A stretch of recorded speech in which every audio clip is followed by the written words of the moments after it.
Eh bien, bonsoir, messieurs, dames. Euh, Paracha Bo, 5484. Paracha qui va voir donc la libération pardon, des enfants des Béné Israël. Alors, comme d'habitude, on va poser nos questions en introduction pour ensuite faire la liaison avec tout le reste.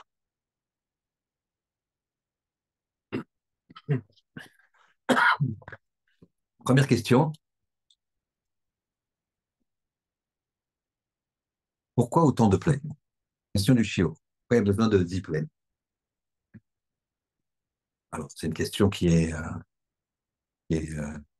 laquelle on répond aisément, une question connue, où on répond, c'était pour montrer la puissance absolue de Akadosh Baruch Hu, puissance d'Hachem, puissance absolue d'Hachem, donc à tous les niveaux. Niveau de, le, au niveau de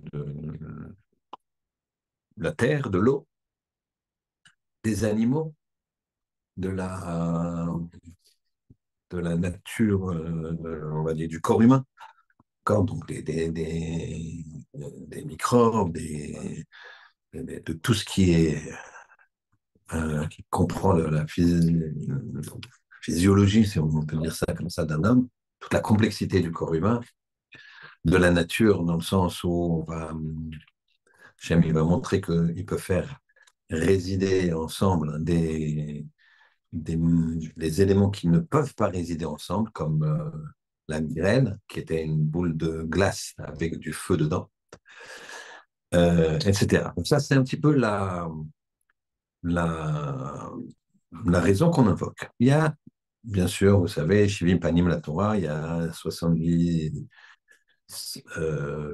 facettes de chaque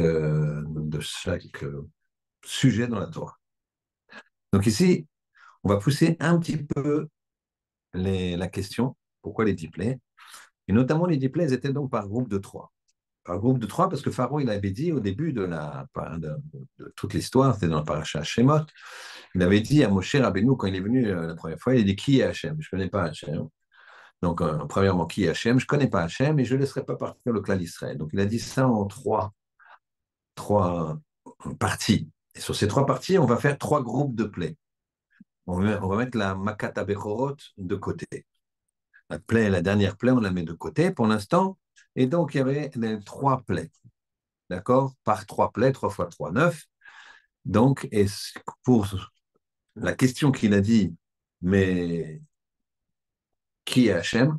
C'est-à-dire que là, il y a, pas que je ne le connais pas, c'est que il n'y a même pas sur qui s'appuie. Et quand on dit qui est Hachem, tu me présentes quelqu'un, je te dis qui c'est ce monsieur, j'admets son existence, on va dire. Mais quand tu dis qui est, d'accord, qui est Hachem, lui, ça veut dire il n'existe pas. Donc, première chose, il n'existe pas. Alors, quand je lui ai montré qu'il existait sur les trois premières plaies. Dame, c'est faire des akinim, c'est-à-dire le sang, être vivant en tant que grenouille, qui est le sang, c'est le liquide, et c'est parti akinim, la terre, kinim, euh, donc la terre, l'eau, la terre, et ce qui est entre les deux. D'accord? Donc, il a dit qui est Hachem? Ben voilà, regarde. Il a la puissance sur ça. Il a dit, bon, mais je ne connais pas Hachem. C'est-à-dire quoi? Dire que, bon, même s'il a ça, il ne peut pas intervenir comment dirais-je, dans la marche du monde. Il n'intervient pas. Alors là, il y a les autres plaies. D'accord? Arov des vers shekin. Arov, donc les bêtes sauvages, des vers, les maladies des animaux, et shekin, les, euh, les pustules, donc les ulcères. Donc il montre que dans la maladie, dans l'épiderme, partout, dans les animaux, d'accord, et dans comment dirais-je, les maladies des animaux, les animaux sauvages, et quand il y avait les animaux sauvages, quand ils envahissaient l'Égypte, ils venaient avec leur environnement environnement naturel, c'est-à-dire que les ours polaires, ils venaient avec tout autour d'eux de la glace. Et donc, quand on s'approchait d'eux, avant de manger un Égyptien, ils sentaient le froid de -40 là, sur la banquise, etc. La chaleur des tigres du Bengale et l'humidité, etc. Ils sentaient tout ça. Donc, c'était une belle preuve que là aussi, Akadosh Baruch Hu, il intervient dans le monde. Et ensuite, il y a les dernières plaies. Et dans les dernières plaies, hein, la huitième, donc il y a Barat, et il y a la huitième, c'est les sauterelles. Alors, les sauterelles, on va essayer de comprendre pourquoi de la plaie des sauterelles, c'est la seule plaie où Pharaon il se dépêche. Dans le passage, il y a marqué comme ça, de la plaie des sauterelles, Vaïmer Paro. Il s'est dépêché Paro, l'icro les Moshe d'appeler Moshe, Moshe, Aaron. Venez, enlève-moi ça, enlève-moi ça. Quand on regarde entre nous comme ça, la plaie des sauterelles, c'est une plaie qui est une plaie qui a l'air pas tant que ça. Bon, c'est vrai que le Midrash il raconte que les sauterelles, elles avaient du venin, elles crevaient les yeux des gens, elles avaient des becs d'acier. Bon, le Midrash, il est violent, d'accord, il est très, très violent. Mais les bêtes sauvages, comme on a dit avant, c'était pas non plus. Donc, pourquoi il s'est dépêché? Il s'est dépêché. Et en fin de compte, pourquoi c'est la plaie de Makata Bechorot pour laquelle il craque, entre guillemets, Pharaon? Pourquoi Makata Bechorot? Pourquoi Makata Bechorot, Pharaon, il craque? Comment c'est... Il n'a pas peur, Pharaon. Il y a eu des morts, il y a beaucoup de morts avant, les Égyptiens. Il y a eu des morts, pourquoi? Ben, la sauterelle, il y a eu des morts. Les bêtes sauvages, il y a eu plein de morts. Ils ont dévoré les Égyptiens. Même les grenouilles, il y a eu des morts parce qu'elles rentraient dans les corps, etc. C'était un carnage. Là, entre guillemets, ce ne sont que les premiers-nés. Qu'est-ce qu'il a fait que Pharaon, il a dit, allez, partez. C'est-à-dire qu'il a reconnu, quand il dit pas, c'est qu'il reconnaît la- l'existence d'Hachem. Qu'est-ce qui a fait que le Makat el il reconnaît l'existence d'Hachem? Alors, bien sûr, le Shmuel, il sait que il y avait plusieurs Bechorim qui mouraient dans la même maison parce que les femmes égyptiennes étaient infidèles et donc elles avaient des Bechor de différents hommes. Donc, des Bechor de différents hommes. D'accord. Elle, c'était pas le Bechor, elle avait son mari, le premier enfant, c'est le Bechor, et le deuxième, elle l'avait avec le voisin, et le voisin, c'était son premier enfant, donc il était Bechor aussi, du voisin. Donc ils étaient deux Bechor, côté. Donc, ça veut dire que comme elles étaient très, très infidèles, eh bien, il y avait des Mechorim, plusieurs dans chaque maison. Ça, c'était une raison, on avait évoqué ça une fois. Mais là, on va aller sur un autre chemin. Donc, ici, la question qu'on va reposer. Les plaies, elles sont par trois. Et vous regarderez, 1, 2, 3, 4, 5, 6, 7, 8, 9, 10. On a dit elles sont par groupe de trois. La première et la deuxième, Moshe, il l'avertit Pharaon. Il l'avertit. Il dit, si tu ne veux pas ça, tu auras ça. La troisième, il n'y a pas d'avertissement. La quatrième et la cinquième, il y a oui un avertissement. La 16e, il n'y a pas d'avertissement. Il n'avertit pas par moi, il lui tombe dessus comme ça. La 7e et la 8e, il y a oui un avertissement. La 9e, il n'y a pas d'avertissement. Donc, tous les fins de cycle, il n'y a pas d'avertissement. Donc, la première et la deuxième, il y a un avertissement. La quatrième et la cinquième, il y a un avertissement. La 7e et la 8e, il y a un avertissement. Mais 3, 6, 9, pas d'avertissement. Pourquoi? Deuxième question. Il y a quand même quelque chose qui se pose dans cette paracha et dans toute cette, et particulièrement dans cette paracha, puisque ça commence comme ça. Pourquoi on a besoin, pourquoi Hachem il veut, il fait un process que Moshe, il doit aller demander la permission à Pharaon de partir. Laisse partir mon peuple. Donc on lui demande la permission, quoi. Comment pas c'est Akadosh qui lui dit, va chez Pharaon, demande-lui de partir. C'est Akadosh qui met ce système en place. Dès le départ, paracha Shema, tu vas aller chez Pharaon, tu vas demander de laisser partir le peuple. Et on verra ce qui se passe. Et à chaque fois, il lui dit, retourne chez Paro, dis, laisse passer mon peuple, laisse partir mon peuple, sinon tu auras ça et ça et ça. Et il avertit. D'accord? Pour les plaies pour lesquelles il a averti. Pourquoi ça doit passer Pourquoi ça passait pourquoi ça passait comme ça? Pourquoi on a besoin de l'autorisation de Pharaon? Je vois il met à plat toute l'Égypte, allez sortez, j'ai décidé que vous serez mon peuple libre, sortez, allez encore. Pourquoi il y a besoin de quoi ça? Très bien.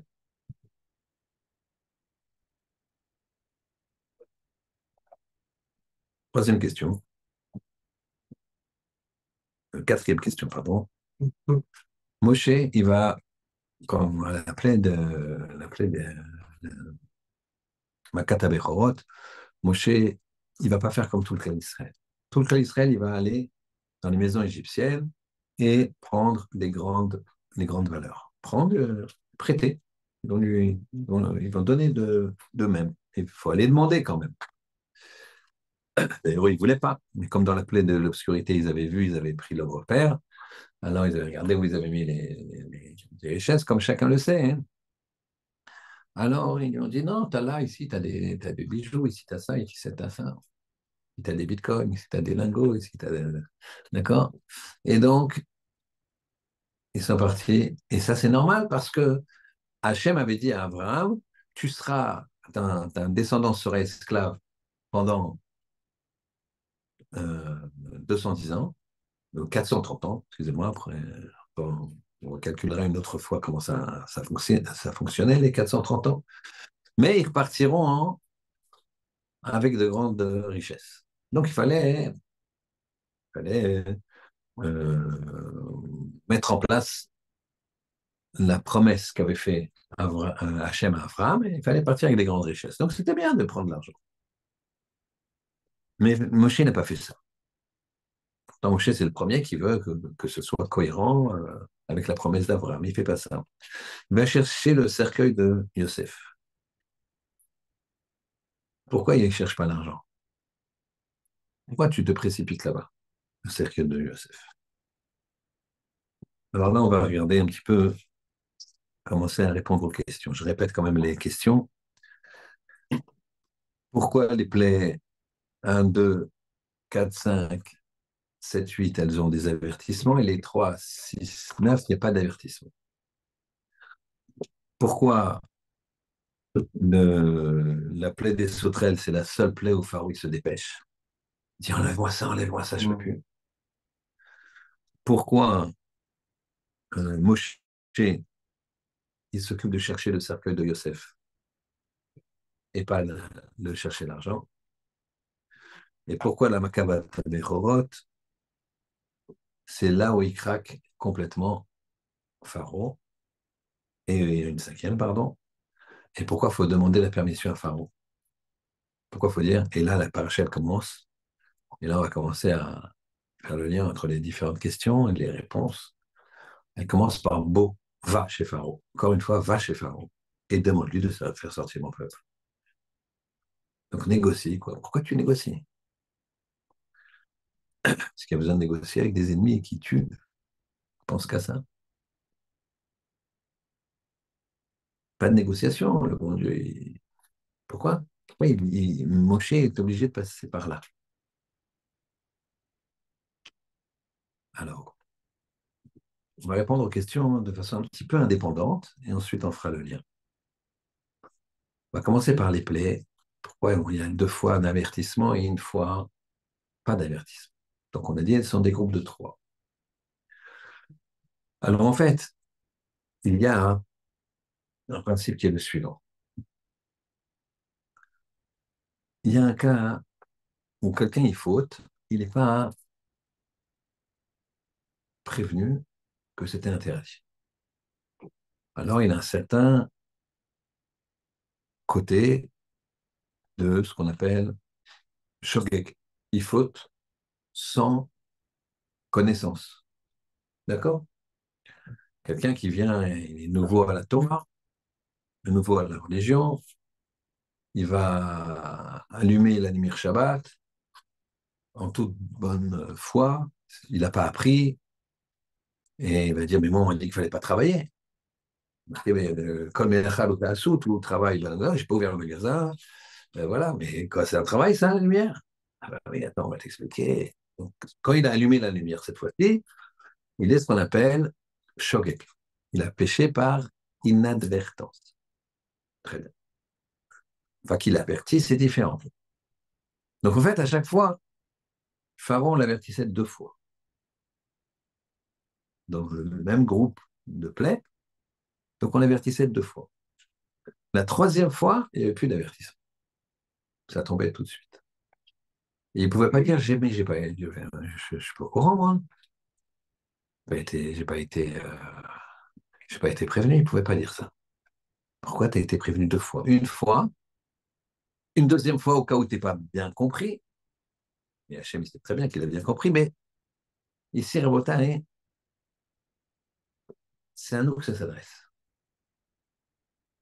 Parce qu'il faut savoir que on a chacun de nous un petit pharaon en nous et un petit Moshe. Un petit Moshe, ça m'embête, mais disons un Moshe, mais il est petit. Il ne faut pas se prendre non plus, il n'est pas Moshe complètement. Bien que je m'appelle Moshe, messieurs. Non, mais il y a un petit Moshe, il y a on va dire une dynamique Moshe en nous et une dynamique pharaon en nous.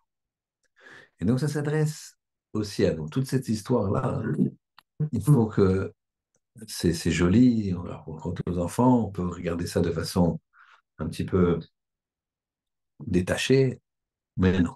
Quoique, vu les événements actuels, malheureusement, on se sent quand même un petit peu plus concerné par des Béné Israël qui sont emprisonnés dans l'Égypte, etc. Ça t'achète que pourquoi il envoie la libération de tous les otages, la protection de tous les Khayalim et de tout le clan d'Israël et la paix. Shalom, c'est le mieux.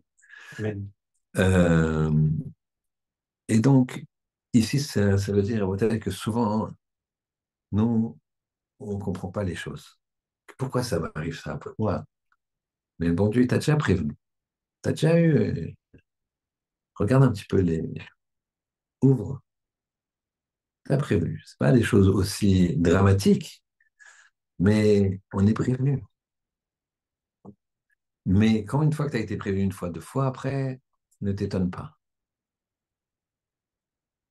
Il faut ouvrir les yeux.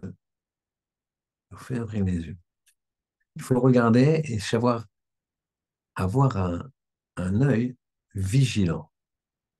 Un œil qui est un œil qui doit être upgradé, excusez-moi de cette expression, mais c'est la bonne, upgradé chaque jour.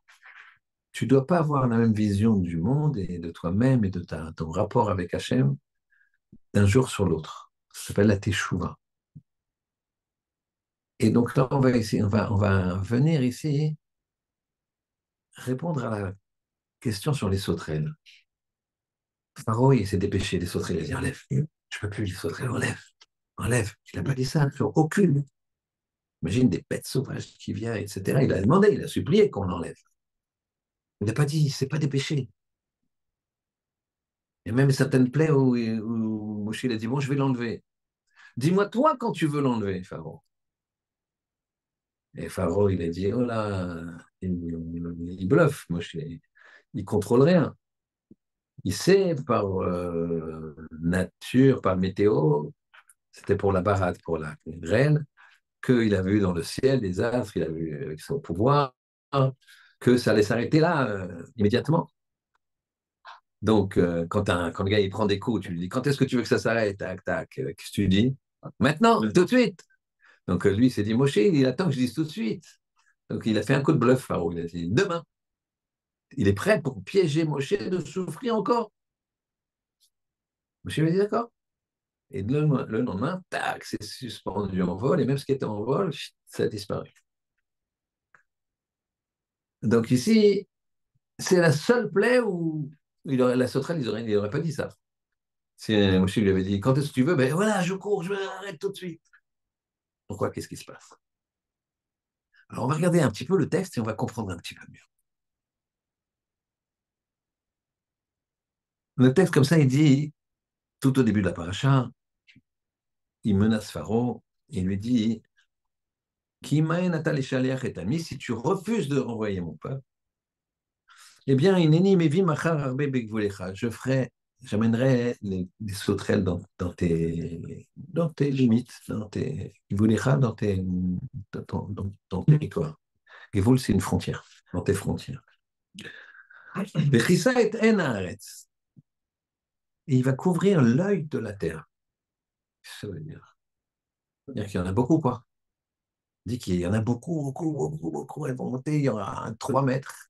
Moi, j'aurais dit, au lieu de dire il couvrira l'œil de la terre, j'aurais dit elles seront d'une épaisseur de 3 mètres. Elles monteront de 3 mètres. Elles grouilleront de telle façon qu'elles seront à hauteur d'homme.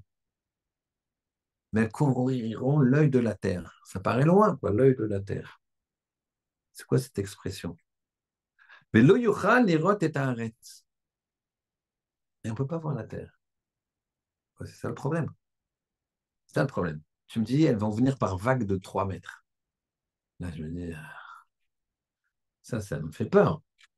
Je me dis, elles vont couvrir l'œil de la terre et on ne pourra pas voir la terre. C'est quoi cette menace? Ça vous fait plus peur ça, ou ça vous fait plus peur, il y aura une vague de 3 mètres, de 20 mètres de sauterelles qui va s'abattre. Tu l'imagines tout de suite, ça, tu te dis, non, non, non, c'est pas possible. C'est incroyable.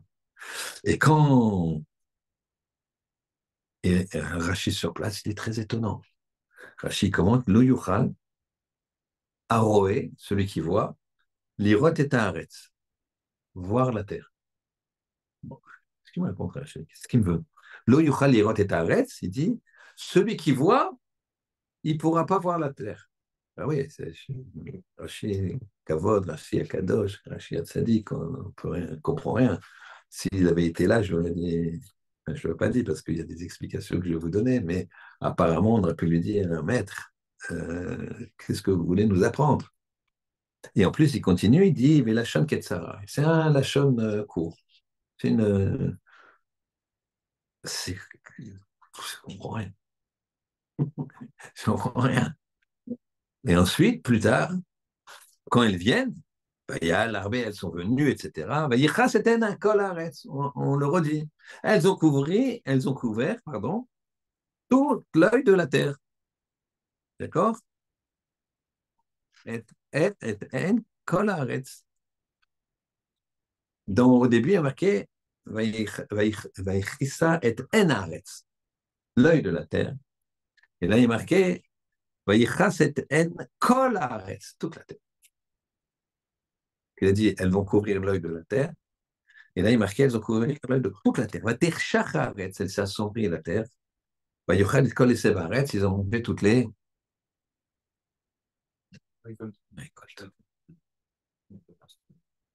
Et après, Vaïmaer Pharaon. Tout de suite, Vaïmaer Pharaon. Tout de suite. Le passouk d'après, il n'a pas attendu. Les autres, il a résisté un peu. Il y a un passouk ou deux.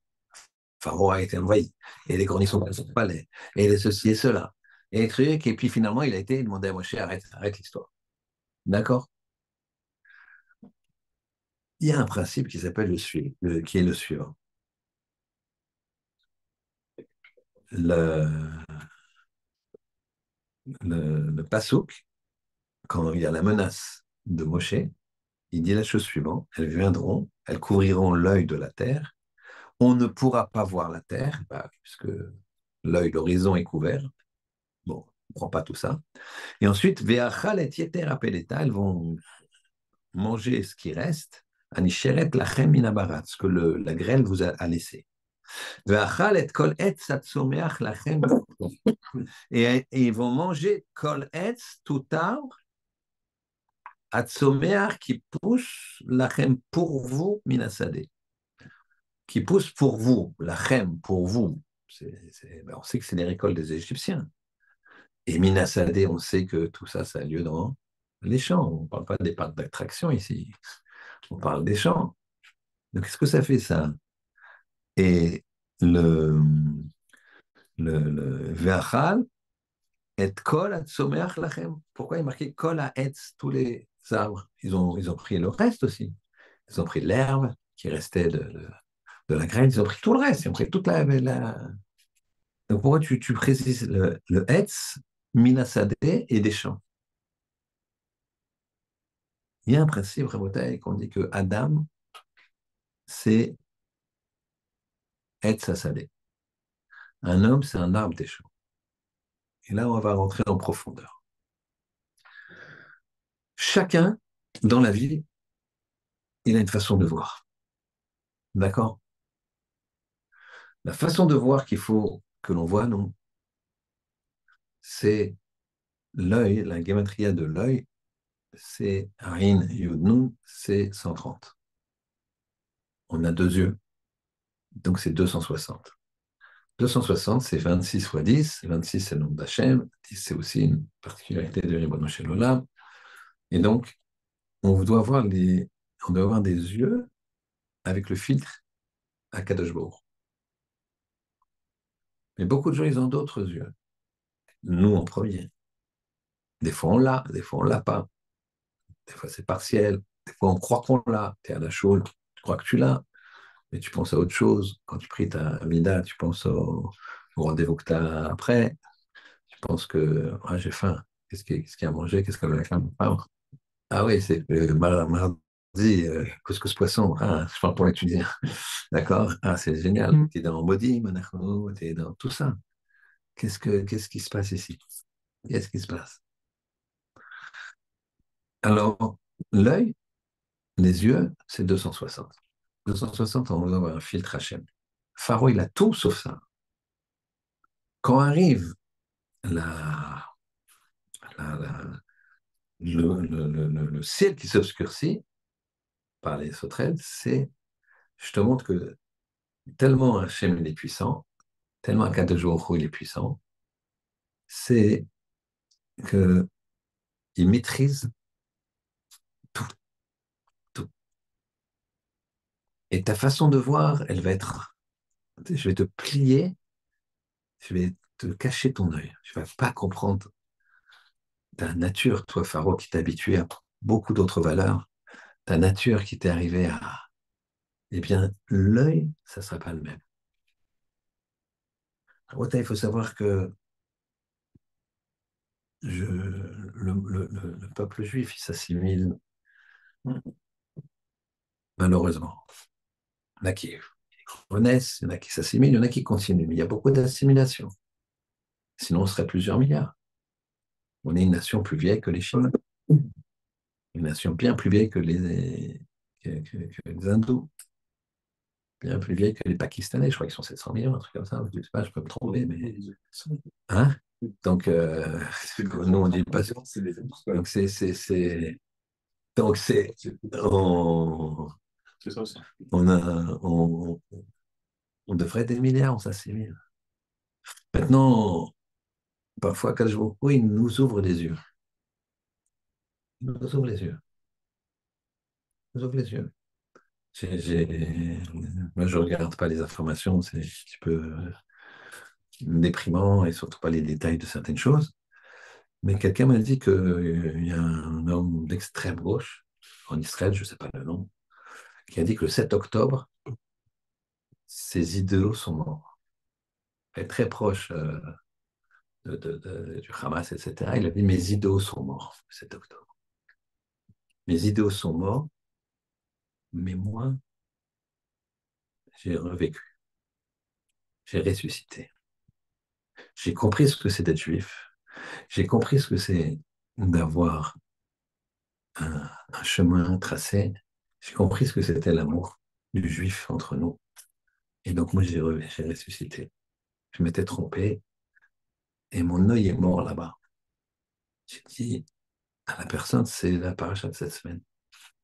C'est ça qu'il a voulu faire Hachem avec Pharaon. Il a voulu dire, il a voulu dire à Moshe, oui, moi, je vais t'expliquer ce qui se passe avec Pharaon. Je ne vais pas le fracasser en une fraction de seconde qui n'est même pas une fraction de seconde pour qu'il t'oblige, qu'il dise partez. C'est de lui-même qui va réfléchir jusqu'à ce que son œil, il change. Je vais aller jusqu'au bout, doucement, doucement. Et je vais le renforcer dans son mental, c'est sa résistance mentale au coup, à la pression. C'est ça qui, Hachem, il a endurci son cœur. On a expliqué la semaine dernière, il me semble, pour qu'il puisse supporter et rester objectif. Si tu mets un pistolet comme ça sur la tête de quelqu'un, ou si tu le tapes, il a trop mal, tu dis alors, tu vas avancer ou pas? Bien sûr, je vais avancer, mais il ne veut pas avancer, lui. Il ne peut pas supporter. Mais si maintenant tu lui mets une armure en fer, tu tapes, ça ne lui fait rien. Tu veux avancer? Non, je n'avancerai pas. Donc, c'est ça qu'il a fait avec Baruch. Il a dit non, non, tu vas comprendre et avancer de toi-même. Et là, quand, c'est pour ça, l'arbre, c'est l'homme, c'est un arbre des champs. C'est ça qu'il a mangé. Les sauterelles, elles ont mangé l'arbre des champs. C'est pas qu'elles ont mangé l'arbre. Pourquoi tu me dis elles ont mangé l'arbre et tout ce qui pousse? Pourquoi l'arbre, ça pousse pas? Dis, ils ont mangé tout ce qui pousse. Sommaire, ça veut dire du végétal. Tout ce qui pousse. Ben, l'arbre, ça pousse. Pourquoi tu dis kol etz, tout arbre a sommaire qui pousse lachem? Enlève le kol etz. Pourquoi tu mets le etz? Minasade, bah, je sais bien où ils sont, je sais bien ce qu'ils mangent. Des champs, c'est des champs. Etz, c'est Etz Assadé, c'est un homme. Il est avec cette plaie-là, sauterelle, qui a fait la chose suivante. On a dit Bechol Gevulecha. Il y avait, chaque pays, il a des frontières, oui. Il dit, elles seront dans toutes les frontières. Eh bien, il y avait des frontières tracées, certaines connues, certaines disputées avec les pays voisins au niveau de l'Égypte. Et les sauterelles, elles traçaient Bechol Gevulecha. C'est-à-dire, il n'y a pas une sauterelle qui était en couche. Couche, c'est l'ancienne Éthiopie. Mais l'Éthiopie, je crois que c'est deux pays après. Mais ça s'appelle couche à l'époque. D'accord, ce qui était frontalier avec l'Égypte. Il n'y avait pas une sauterelle chez les Couchites. Il n'y avait pas une sauterelle en Goshen. C'était des milliards de sauterelles. Des milliards de sauterelles. Elles couvrent l'œil de la terre, c'est-à-dire que le pshat, le sens simple, c'est qu'il y a l'horizon, tu vois que du noir. Et tu vois le soleil un peu brillant là, et là, tu as du noir qui bouge comme ça. Et ça, c'était l'œil de la Terre. Mais dans notre explication à nous, c'est la façon de voir. Là, il commence Pharaon à étouffer, il n'arrive plus. Mais c'est pas encore fini, parce qu'il ne veut pas les laisser partir.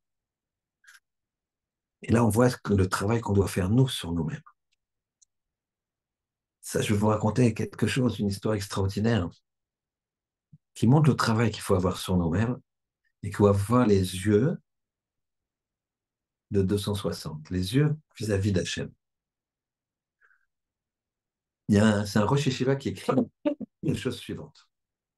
Un Rosh Yeshiva, il écrit qu'il faisait la queue chez Raphaël Kanievski, passion pour.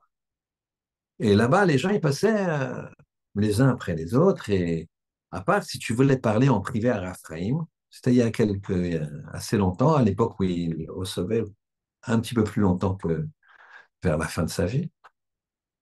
Et à part le moment où, à part si les gens ils voulaient être, vous dirais-je, parler en vrai, en privé, alors à ce moment-là, ils demandaient à la personne derrière de s'écarter. Mais sinon, les gens, ils étaient à 1 mètre, quoi. Ils les laissaient bien sûr côté du Rav, mais ils étaient capables d'entendre ce qui se passait. Le Rosh Yeshiva, il était devant, ou derrière plutôt, deux personnes qui arrivent, qui parlent au Rav Kanievski, qui lui dit, on voudrait que vous tranchiez quelque chose. Le Rav, il dit, je ne suis pas Dayan. Il dit, non, mais ce n'est pas une question d'halakha strict, c'est une question d'un comportement, on voudrait savoir comment se comporter. Il dit, très bien. Il dit, voilà. Il dit, il y avait un monsieur qui s'appelait Shimon. Shimon, c'était un monsieur qui était malade, il avait plus ses reins, et il lui fallait un rein très spécial, parce que c'était une qualité de sang, une qualité de groupe sanguin, etc., très spécial, très rare pour la compatibilité. Et voilà que il y a Lévi, qui est l'autre personne, qui a vu ça, qui a vu dans une annonce, qu'il a vu comme ça, je ne sais pas comment, et qui était en bonne santé, et il s'est dit, mais si je sauve la vie d'un homme, je vais donner un rat. Et il donne son rat. Mais il a une condition, il veut que ce soit anonyme. Lévi voulait que ce soit anonyme, que personne ne dise à la personne. Il lui a demandé pourquoi, il a dit, c'est trop gênant Et puis je veux faire ça, BCTF. Je veux faire ça sans, je veux faire ça sans qu'il y ait une publicité autour de moi. Très bien. C'est ce qui s'est passé. La personne, Shimon, a été sauvée. Mais Shimon, c'était un monsieur extrêmement riche. Lévi, il n'était même pas au courant, puisqu'il lui était son rein-point. Et Shimon, il lui a demandé qui c'est qui m'a sauvé la vie? Qui c'est qui m'a donné un rein? Ah, alors, euh, les gens lui ont dit anonyme. Bon, un monsieur très très riche qui met les moyens, il a trouvé. Il a payé la secrétaire, le truc, machin, il a payé. Enfin bon, il a fait son enquête, il a mis les moyens, il a trouvé. Il a frappé à sa porte, il a dit voilà. Voilà. Bonjour monsieur, vous êtes qui? Je suis Shimon à qui vous avez sauvé la vie. Mais non, vous vous trompez. Ben, vous êtes bien Lévi qui habite là, là, là, là, là. J'ai toutes les preuves et tout, et je veux vous remercier. Il lui dit, mais voilà, je veux rien, j'ai pas de problème. Il dit, ouais, il lui tend une enveloppe. Il lui dit, c'est quoi cette enveloppe? Il dit, ouvrez. Il ouvre, il y a un chèque là-bas d'un montant, l'histoire ne le dit pas, mais pharaonique, c'est le cas de le dire. D'accord? Et Lévi, il rend le chèque immédiatement à Shimon et il lui dit, pas du tout. C'est pas du tout, mais il faut voir, apparemment, votre maison, elle n'est pas très grande. C'était à Bnei que ça se passe. Lui, Lévi, c'est quelqu'un qui étudie à Torah à plein temps. Donc, c'est pas, il roule pas sur l'or, loin de ça. Il a sans doute des dettes parce qu'il a marié quelques enfants, bar mitzvot, etc. Mais il refuse catégoriquement. L'autre, il insiste, il dit, écoutez, je ne comprends pas. Vous voyez, vous pouvez habiter un appartement mieux, ouais, c'est cela. Vous m'avez sauvé la vie. Ouais, cet argent, serait parti je ne sais pas où. Donc, je vous donne une vraie somme pour que vous changiez votre vie. Très bien, très bien. Il refuse, catégoriquement. Et donc, comme il y en a un, c'est un, il y en a un, c'est un avraire, quoi. Donc, il va écouter ce que dit Raphaël Kanevski. Et l'autre, le Shimon en question, le riche, c'est un homme aussi religieux, pas ultra orthodoxe comme ça, mais qui respecte évidemment, qui sait que Raphaël Kanevski, c'est le gars de l'adore. Ils sont d'accord, tous les deux, ils se disent, on va voir Raphaël. Ce qui dit Raphaël, on fait. Voilà, c'est la seule chose que je peux vous dire. Moi, je ne veux pas de ce chèque. Lui, il dit, vous n'avez pas le droit de refuser. Bon, moi, je veux vous le donner. Tac, tac. Allez, on va voir Raphaël. Donc, ils sont devant Raphaël, ils expliquent l'histoire. Et donc, il a Rosh Yeshiva qui écrit l'histoire. C'est Rosh Yeshiva qui était témoin de cette histoire, puisqu'il était juste derrière, il a écouté. Et, et donc, Raphaël, il les écoute patiemment, il écoute toute l'histoire. Et le schéma, il dit, Rav, il faut qu'il accepte mon chèque. Moi, je suis malheureux, je souffre de ne pas aider quelqu'un qui m'a sauvé la vie, de ne pas pouvoir l'aider. Et l'autre, Lévi, il dit, Rav, je vais absolument pas, je ne suis pas d'accord. Mais pourquoi tu veux pas? Parce que moi, je veux le salaire de ce que j'ai fait, mes sirops de Nefesh, j'ai sauvé la vie de quelqu'un, j'ai donné de mon corps, je veux tout là-haut. Je veux rien ici. Alors, s'il me donne cette somme, que ça a changé ma vie, mon confort de vie sera différent et je pourrais étudier encore peut-être plus, mais c'est même pas évident. Mais en tout cas, je veux pas ce salaire ici, je le veux là-haut. Après, il réfléchit, et puis il dit à Lévi, accepte le chèque. Il dit, mais Rav, je ne veux pas me priver Il a dit, tu auras tout là-haut. Tu veux que je te dise pourquoi? Parce que tu vois que Shimon, il te dit, je souffre de ne pas le donner. Tu lui as sauvé la vie, c'est un poids quelque part. Tu dois la vie à quelqu'un. Il faut équilibrer un petit peu. Sachez que quand on fait beaucoup de recettes tout le temps à la même personne, il faut à un moment lui demander un service, même si tu n'as pas besoin. Lui dire, tiens, tu peux pas m'accompagner là-bas à la gare demain matin à 5 heures, un gros service, mais toi, tu as fait plein de services. Il dit, bah oui, bien sûr, je t'accompagne. Dis-moi, avec tout ce que tu as fait pour moi, ouais, non, bon, mais c'est 5 heures, c'est chaud. Et ben, voilà. Si c'est toujours dans un sens, c'est trop pesant. Et à la limite, ça va détériorer les relations, contrairement à ce qu'on puisse penser. Parce que il y aura un déséquilibre. Et Akadosh Baruch Hu, pourquoi tu vas me dire, il a fait ça, Hachem, dans la nature de l'homme? Pour que quand tu donnes, tu le fasses, l'ishma. Parce que quand tu donnes, il ne faut pas attendre un vrai récompense. Parce que plus tu donnes, plus l'autre, il se sent redevable. Et si jamais il n'a pas la capacité de te rendre, à ce moment-là, c'est compliqué. Donc, il faut toujours, l'intelligence, c'est de demander un service, demander un truc, etc. Ça, il ne faut jamais que ce soit unilatéral. Bien sûr, le riche par rapport au pauvre, il va plus donner que l'autre.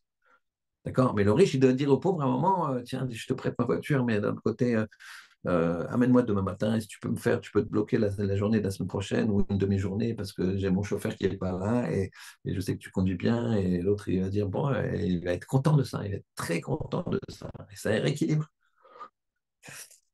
Donc, Raphaël, il lui dit, puisque tu lui fais plaisir en acceptant le chèque, tu vois qu'il souffre le chèque, eh bien, tu fais du bien à un juif, puisque tu fais du nachat à un juif, donc ce chèque, tu peux l'accepter.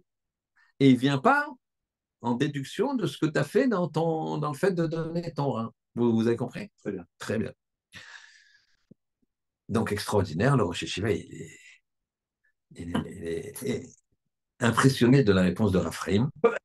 Et il lui dit, après, il dit à Raphaël, quand il est seul, quand il pose la question, à Raphaël, il lui dit la chose suivante. Il lui dit, Rav, comment ça se fait qu'on peut donner un rein? Rav, il lui dit, parce que tu sais qu'Hachem, il a créé 2 reins, mais médicalement, on peut vivre avec un sans problème. Les 2 ne sont pas du tout nécessaires. D'ailleurs, des fois, les gens ils vivent qu'avec un seul rein, on est un peu triste, machin, mais ils vivent parfaitement bien. Très embêtant s'il a un problème avec le deuxième rein. Mais alors il dit, mais pourquoi Hachem il a créé 2 reins à ce moment-là? Puisqu'on peut vivre avec un. On n'a bien qu'un seul estomac, un seul foie, un seul, je sais pas, cœur. D'accord, 2 poumons, ça s'explique. Tac. Mais 2 reins, pourquoi? Alors Laurent Shiva qui a posé la question, il se rappelle tout d'un coup que dans l'Agmara Brachot, il y a marqué, il pose la question, le Talmud pose la question. Un élève pose à son Rav, pourquoi Hachem il a créé 2 reins? Tu vois, sachant qu'il y a un rein qui n'est pas nécessaire. Ça, c'est il y a 2000 ans, hein, messieurs, cette question. Je pense qu'ils ont, dans le monde moderne, ils ont dû savoir que avec un rein, il n'y avait pas de problème. Je pense qu'il y a moins d'un siècle, hein, je peux vous le garantir. Nous, ça fait juste 2000 ans, quoi. Donc, c'était un scoop il y a 100 ans, mais un scoop qui datait pour nous de 2000 ans. Et donc la Gemara pose la question, et la réponse c'est un pour le Yetzeratom, un pour le Yetzerara. Vous savez que le rein, c'est là qui, l'envie, elle est là. D'accord? L'envie physique, ça prend les reins. Eh bien, donc, il y a un rein qui va représenter l'envie comme ça de faire une mitzvah et l'autre rein qui a l'envie de faire le contraire. Le Alenu Chaz Shalom. D'accord? Mais il faut que ce soit en parallèle. La Gemara répond ça. Après, il connaît toute la Gemara par cœur. Donc, le Rosh Hashiva, qui a, en même temps qu'il pose la question, il s'est rappelé de la réponse de la Gemara. Il sait que Raphaël, il connaît toute la Gemara par cœur, par cœur, par cœur, par cœur. Pas que ça, toute la Torah par cœur. Donc, il se mord un peu l'œuvre et il dit, bon, ben, je vais poser une question de bébé, quoi. Je veux dire, même moi, je me rappelle, enfin, même moi, il est Rosh Hashiva quand même. Mais, mais bon, on est high level. Et en fait, Raphaël, il ne répond pas ça. Mais écoutez ce qu'il répond. C'est extraordinaire. Il répond,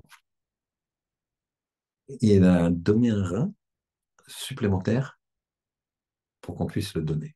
Ouais, je suis sûr. C'est une autre vision des choses. C'est un autre œil. C'est un œil que de bonté, que de tourner vers l'autre. C'est ça que Pharaon, il était à l'opposé de ça.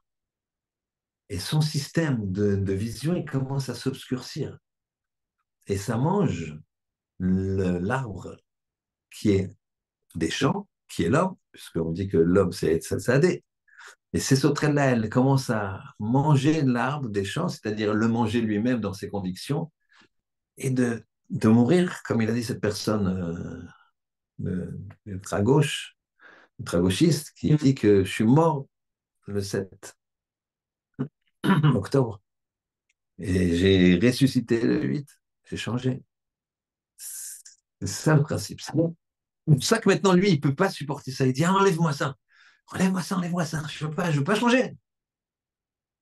Je veux pas changer. Je veux pas changer. Nous, on voit des choses. Et on veut pas changer. Je parle pour moi. Et on change pas, on change pas, on change pas. Qu'est-ce qu'il faut? Qu'est-ce qu'il te faut pour changer? Qu'est-ce qu'il faut? C'est dur, mais c'est comme ça. Il nous faut un 7 octobre, il nous faut quoi? C'est compliqué quand même. En tout cas, ici, c'est la raison pour laquelle il a couru. On a dit, on avait posé la question, on avait posé la question, comment ça se fait, comment ça se fait que Pharaon, il a craqué définitivement Makata Bechorot. D'accord? Makata Bechorot, elle paraît pour nous, puisque c'est la dernière, la plus dure, la plus meurtrière. Mais c'est pas vrai. C'est pas la plus meurtrière. Comme je vous ai dit, les bêtes sauvages, tout le reste, c'était beaucoup plus meurtrier. Pourquoi? Alors là, il y avait une vision définitive de Pharaon. Où là, il va dire, partez. On va comprendre. Qu'est-ce qu'il avait Pharaon à Makata Bechorot? Kadosh Baruch Hu, il a dit à Moshe, tu diras qu'on va frapper à Chatzot. À Chatzot, pile au milieu de la nuit, le milieu de la nuit pile, il y aura le Makata Bechorot. La, la mort des premiers-nés. Pile au milieu de la nuit. Pile au milieu de la nuit, c'est-à-dire, vous prenez le début du jour, ou plutôt le début de la nuit, d'accord? Vous prenez le début du jour, vous obtenez un temps, vous coupez en deux, c'est Chatzot. On est d'accord? Maintenant, le début du jour à Paris, est-ce que c'est le même que le début du jour à Strasbourg? Non. Non, c'est beaucoup plus à l'est. Maintenant, on va se rapprocher. Le début du jour à Paris, est-ce que c'est le même début du jour qu'à Reims? Non. Il y a moins de différence qu'avec Strasbourg, mais le début du jour à Paris, est-ce que c'est le même début du jour qu'à Créteil? Non. Le début du jour dans le 16e, est-ce que c'est le même début du jour que dans le 19e? D'accord? Non. On n'est pas copains avec des gens du 19e, quoi. C'est jamais. Trace de Shadow. Mais c'est pas le même, bien que c'est très proche. Maintenant, de façon au millième de seconde, entre deux personnes qui sont à 2 mètres, Khatsot, il est différent. C'est un millième de seconde, certes, mais Khatsot est différent. Le milieu de la nuit est différent. Qu'est-ce qu'il a vu, Pharaon? Il a senti ça. Il a senti que la plaie, quand les gens ils mouraient, ils criaient, il y avait des cris, il y a eu des cris dans toute l'Égypte, mais ça a fait des cris comme ça. Il a vu que ça se déplaçait comme ça. Ça se déplaçait comme ça, et vers l'ouest, puisque le soleil se lève à l'est, donc c'est le début du jour, il vient de plus en plus, il vient d'abord vers l'est et après vers l'ouest. Donc il a vu que ça venait plutôt vers l'est, et il voyait dans les trucs, il voyait même dans son palais, il y en a un qui tombe, et l'autre il tombe juste après. Donc il s'est dit, là, il a lâché tout. Là, il a dit, je crois, animal amine. Il y a Hachem. Là, j'ouvre les yeux. Là, je n'ai pas le choix. La maîtrise absolue de tout. Non seulement de la matrice de savoir qui était premier-né ou pas, Mais de savoir ce Khatzot-là, c'était des grands astronomes, d'accord? Des grands astrologues aussi. Ils savaient tous, ils prévoyaient, ils étaient. Donc, quand il a vu ça, il a dit, ça y est. Et c'est ça qu'il voulait Hachem. Hachem, il veut qu'à un moment, Pharaon le fasse volontairement. Ça y est, t'as fait tchouva, t'as baissé la tête. Pas t'as baissé la tête parce que je te frappe, je te fracasse, mais tu penses toujours pareil. Non, t'as baissé la tête dans ta façon de penser, dans ta façon de voir. T'as fait tes chouvas, quoi. Et tous ces éléments-là, vous savez ce que c'est? C'est la vie d'un homme. Un homme, il est fait de ce qu'on appelle des événements. Des événements heureux, des événements nous malheureux. On ne peut rien y faire. Il y a des plus, il y a des moins. Hachem, il épargne tout juif de drames et tout juif de souffrances terribles. Mais il y a toujours des plus et des moins. On va parler d'une vie qu'on souhaite, qui est. Mais il y a des fois, on a des déceptions, il y a des fois, il faut changer de travail parce que on s'écroule. Je préserve, il y a des choses difficiles, il y a des fois des problèmes de shalom bayit, des problèmes d'éducation des enfants, problèmes de marier les enfants, c'est compliqué, problèmes de. etc. C'est des événements qui doivent faire que nous, on doit ouvrir les yeux de plus en plus.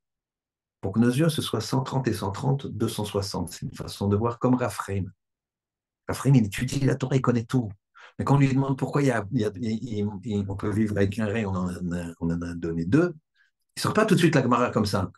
Parce qu'il y a Retzeratav, Yetzerat, Hara. Ça, c'est quelqu'un qui connaît toute la Torah. Mais lui, il ne sait pas qu'il connaît toute la Torah. Il a une vision de la chose qui est la vision de la connexion avec le Ribono Shel Olam. Mais le Ribono Shel Olam, il veut qu'on donne, il faut qu'on soit généreux. Donc Raphaël, tout de suite, il lui dit, mais non, c'est parce qu'il y en a qui est fait pour donner, le cas échéant. On a sur nous, il faut comprendre, on a sur nous un réservoir, un rein, qui est là qu'au cas où, s'il y a besoin, si tu es le seul compatible, il faut le donner. C'est fait pour ça. On est conçu comme ça. Ça, c'est la vision, c'est la façon de voir les choses. Quand tu une histoire que, qui est plus terre à terre, mais qui est très, très symptomatique. C'est vrai qu'il est arrivé à un homme qui avait un magasin en Pologne, comme ça. Non, c'était pas en Pologne, excusez-moi, c'est récent, je ne me rappelle plus le pays. Il avait un magasin, je crois que c'était une très très grosse quincaillerie. Et donc, c'était vraiment très lucratif. Il avait des clients, des grossistes, il faisait du gros aussi, etc. Et tous les matins, il allait très très tôt, 8h30, il y avait des employés qui arrivaient, il ouvrait lui-même, il travaillait. Arrivé à l'âge, pas vieux, mais déjà bien mûr, ça commençait à blanchir, il s'est dit, c'est un juif. Il s'est dit, mais tout cet argent, il me sert à quoi? Il a commencé à faire une introspection et il a commencé à aller à la choule un petit peu le matin avant la tfila. Puis après, évidemment, il y avait le rabbin, le rav qui était là, ou des amis. Il s'est fait des amis.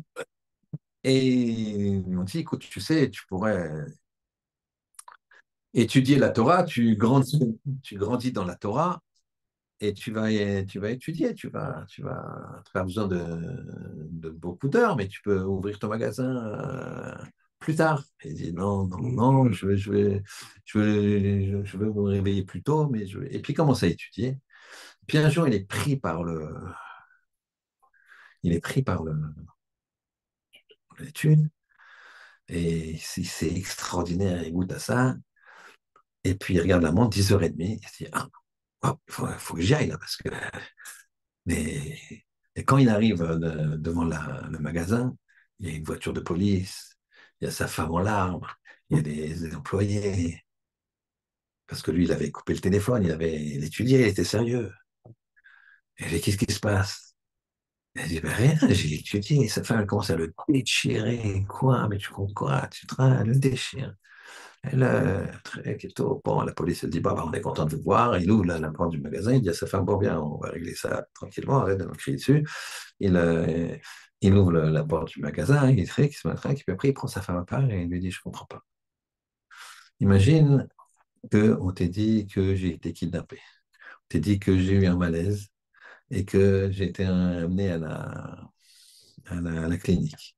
Et que finalement, quand tu arrives à la clinique à 10h30, tu vois que je suis sur pied. Tu dis, non, c'est rien, il y a eu un petit truc, mais tout va bien. Là, je sors, je fais des papiers. Ah, chérie, tu serais contente, non? Alors pourquoi ici, tu n'es pas contente? C'est la même chose. Tu aurais été privé de moi de 10h30, tu te serais inquiété pareil. Et donc là, parce que j'ai étudié. Donc faut voir. Alors il a dit, et l'œil, imagine, accueille-moi comme si pendant 2 heures, j'étais mort, que je reviens. Ça, c'est parce que quoi? Il y a marqué quand un homme il meurt dans la tente. Il meurt dans la, pas dans la tente en attendant, dans la tente, dans une tente, bah ouais, dans une maison. Quand tu étudies, il n'y a plus rien d'autre. C'est une vision. Alors, il lui a dit à sa femme, et la bonne vision. C'est ça que je vous dis que c'est la façon dont on voit les choses qui va nous orienter. Et Pharaon, tout ça, ces 10 plaies-là, c'est crescendo pour que finalement son œil se retourne, mais que lui fasse la démarche. Et à un moment, il ne peut plus. Les coups sont trop forts. Alors Hachem lui en dit sur le cœur. Je veux que tu ailles au bout de ta démarche. Alors je t'endurcis. Pas pour que tu gardes ta volonté, tu veux pas, tu es contre, mais que finalement, tu saches résister à ces épreuves-là pour regarder et changer malgré la pression et que tu changes tout seul. Arrive la plaie des premiers-nés. Là, il a changé. C'est pour ça qu'on dit qu'il a fait. Et alors, c'était pas si facile, parce qu'on verra la semaine prochaine qu'il y a un Béchalach qu'il a regretté, comme un Baal Teshuvah qui finalement regrette. Il fonce pour les noyer, pour les tuer, et il va se faire noyer. Et plusieurs commentateurs disent que il a fait Teshuvah définitivement à ce moment-là. Quand l'eau est tombée sur lui, mais on verra ça la semaine prochaine, à ce moment-là, il a fait Teshuvah. Donc un petit peu avant sa mort, il a fait Teshuvah. Certains disent qu'il a même été rescapé, que c'était le roi de Ninive, dans l'histoire qu'on a avec Jonas. Donc ici, on voit quoi? Que tout ça, ces histoires Moshe, Pharaon, etc., c'est une façon de voir la vie. C'est une façon de voir les choses. De la même façon que la Torah, il y a des principes macro, de façon générale, faut toujours nous positionner en micro. Micro, tout petit que je suis, tout ça. Il faut regarder et comment tu t'insères là-dedans. Et on a un pharaon en nous. Et il ne faut pas attendre d'avoir les yeux 130 et 130, 260, d'avoir un prisme qui s'appelle Hachem et que tout est Hachem. Tout est Akadosh Baruch Hu, la matière c'est Akadosh Baruch Hu. La tour Eiffel, si on met le fer en enlevant le vide, et ben on obtient 2 mètres sur 2 mètres, un truc comme ça. Bon, après, tu peux plus le toucher, tu peux plus le bouger, le truc. Mais tu obtiens en matière pure, 100% que de la matière. À l'intérieur, il n'y a pas de vide, tu obtiens 2 mètres sur 2 mètres. 2 mètres de haut, 2 mètres de large, 2 mètres de profondeur. Pourquoi? Parce que c'est que du vide. Je te montre. Le physicien, il te dit, c'est une énergie qui fait que ça tient. C'est l'énergie qui fait que ça tient. Mais sinon, il y a du vide dedans. C'est pas que ça tient, c'est bien solide. Non, il y a du vide, mais comme c'est en mouvement, d'accord? L'atome, le tronc, proton, etc., ça bouge et alors ça tient. Bombe atomique, c'est que je casse ça. Donc là, tout explose. C'est ça le danger. C'est que ça casse cette harmonie, cet équilibre. Et ben, un homme, c'est pareil. Un homme, il doit bouger. Un homme, il doit changer son œil. Il doit le regarder, il doit l'améliorer, il doit faire attention. Il doit prendre les événements qui arrivent, qui sont extérieurs, intérieurs ou proches, moins proches. Il doit considérer ça, il doit faire une introspection et se dire, mon œil, il est comment? Est-ce qu'il est comme celui de Pharaon ou pas? Qu'Hachem fasse qu'on puisse avoir les yeux en haut, dirigés vers Kadosh Baruch Hu, pour comprendre que chaque événement, il n'y a rien d'hasardeux, il n'y a aucun hasard. Chaque événement, ne serait-ce qu'on prend comme information, d'accord? Et à plus forte raison, les événements actuels, ce n'est pas des informations, ça nous touche. Ça nous touche. J'ai un garçon dans le cadre professionnel, j'ai eu un rendez-vous tout à l'heure, Et là, je travaille 8 heures par semaine, donc ne vous moquez pas de moi, s'il vous plaît. D'accord? Donc, j'ai travaillé 2 heures, donc un quart de mon travail, d'accord, de ma semaine, donc je suis fatigué. Et, et j'ai été très étonné parce que c'est un vrai gaillard. Je parle de nature, et il habite en Israël, et donc on discute purement, d'accord, travail. Et puis à un moment, il se met à pleurer. Je discute comment ça se passe là-bas, et là, il se met à pleurer comme un bébé. Comme un bébé, la vérité, comme un bébé. C'est très impressionnant. Tu vois, quelqu'un de costaud, machin, et les mâchoires comme ça, tu vois, tu te dis, lui, tu lui mets un costume avec machin et tu dis qu'il est bodyguard de je sais pas qui, ça marche très bien. C'est quoi ça? C'est qu'il vit comme nous. Quand on a moins cette sensibilité, mais il vit comme nous. Du fait qu'ils sont en Israël, qu'il habiterait à Nana, qu'ils ont été touchés par un attentat, etc. Ben, il vit le problème des autres complètement, il a un autre œil.